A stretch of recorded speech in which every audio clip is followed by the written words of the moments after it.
Greetings my YouTube family, thank you so much for visiting my channel, and today I am going to be talking about the major market updates in the US and Canadian stock exchanges for this week. I'm recording this video on the 5th of April. But for those who don't know me, my name is Isaac Jonas. I like to talk about personal finance because when I started investing, I started with $300 and I've grown that account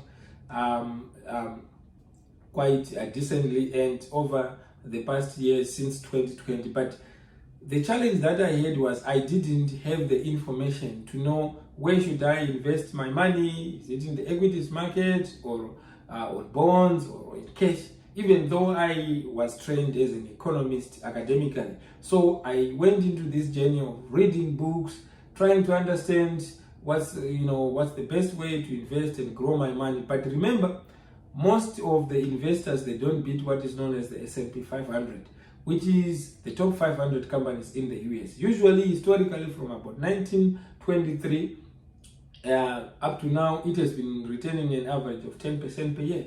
So before even factoring in for inflation, some years it's high. Right now, it says it was released today on Friday, April the 5th, it was 3.8%. So in other words, the real return there is 7.2%, even before you deduct other things like fees and taxes.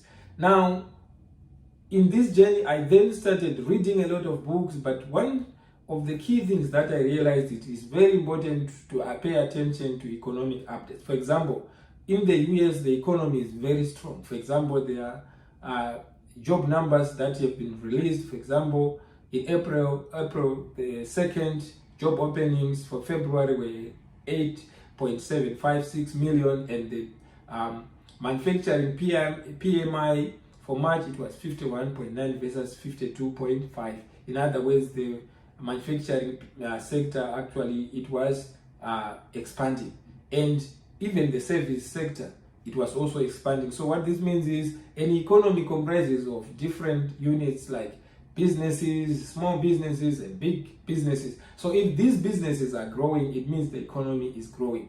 But also there are other sectors that I look at when I'm investing, and I look at sectors such as like commodities.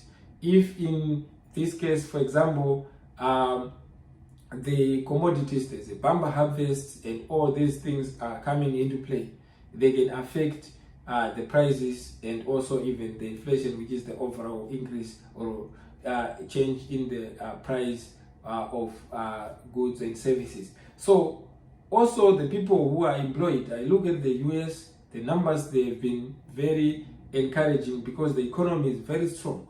On April the 4th, initial jobless claim, usually every Friday, they release this number: 221,000 people filed for unemployment versus 213, so more than expected they filed. In other words, there were more people than analysts anticipated, but analysts can make mistakes. But if I look at the unemployment, the inflation, if it's going down, then that's favorable. But the Fed Chair Jerome Powell also spoke this week, and he emphasized that he was in no rush to reduce the interest rates. Hence, on Thursday, the stock market is measured by the major indices. It dropped drastically, and it closed the week.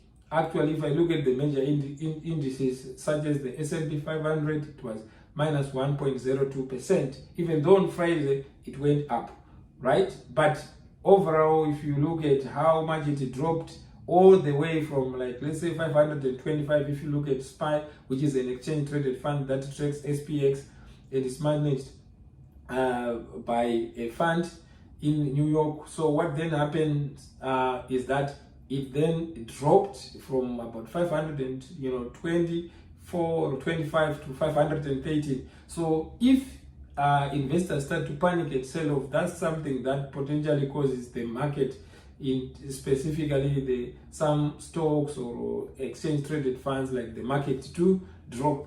And if the sentiment changes, in other words, people started to be scared and selling off, for me as an investor, I get so excited, because then if I've done my research and I know the specific securities I want to invest my money in, for example, I like exchange traded funds that track the S&P 500, like SPY as an example. It's not investment advice, by the way, but I also like to hedge my portfolio. So if the market starts to drop like that, I saw even the volatility index, it started spiking up. So what I did is, for my trading, when it started going up, I then cash out, right? And if it drops by enough to scare a lot more investors to start selling off, it can potentially give me a lot of money actually to then, potentially have as cash and also maybe invest in the other securities when they are down. But it's not as simple as that.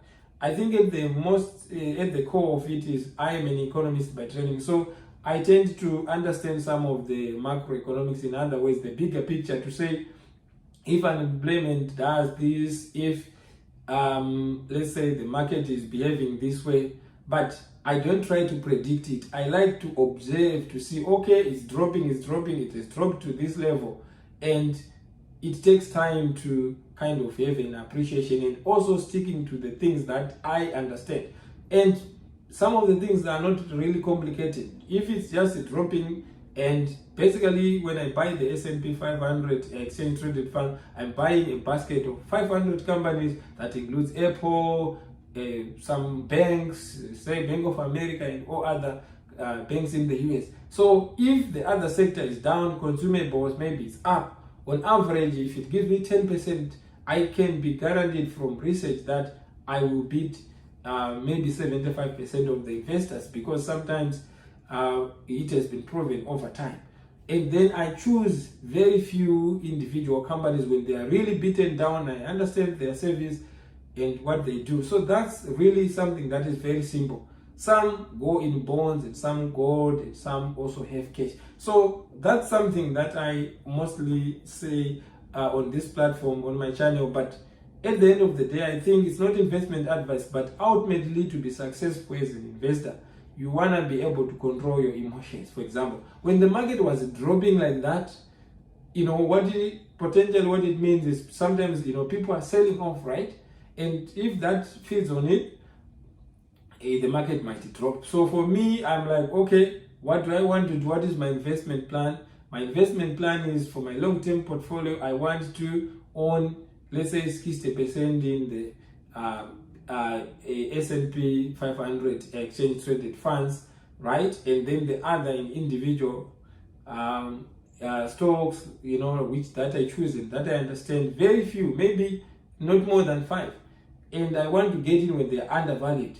But I also want to have cash. But I also to consider investing in other things like bonds, right? Or even the volatility index that I mentioned, like the VXY, which is an ETF that measures the 30-day volatility or uncertainty that they see when the market starts to behave that way. So at the end of the day, I think the most important thing is to know that investing, I'm looking at the long term. I want to consistently do that, invest in those undervalued companies, individual stocks, and like I said, the core, like the S&P 500. But I also trade options and other commodities, which I understand. And in that particular case, I don't really care which direction the market goes. If it's going up, I'm excited. I take in a core, in other ways, options. One option one contract represents 100 units of the underlying stock. So if I take one contract for Apple, for example, it means it's worth 100 shares of Apple, but I'm just paying a small fraction called the premium. So at the end of the day, I think for me, I like doing that because there's the risk, of course, but it's something that I do with maybe less than 3% of my portfolio. And when I do that, I'm only in there, I manage my risk, and I try to get some income that way that I can then invest in for the long term. So having some cash in the sidelines to take advantage when the market drops, and being able to control your emotions. My emotions, I think for me, has been very interesting, because when the market is going up, generally people tend to be super excited, and then they get in at the top. But when it's dropping, usually people tend to sell off. So it's very easy to just predict it that way, because when I see a sell-off and I've done my homework, I can then, take a position, right? If that particular stock or security is undervalued, and I do that and I repeat that. So make sure you check out some of the videos that I've done in the past, and also consider subscribing to my channel if you haven't. So thank you so much for supporting me, and have a wonderful week, and may the markets be with you. Thank you again, and bye bye for now.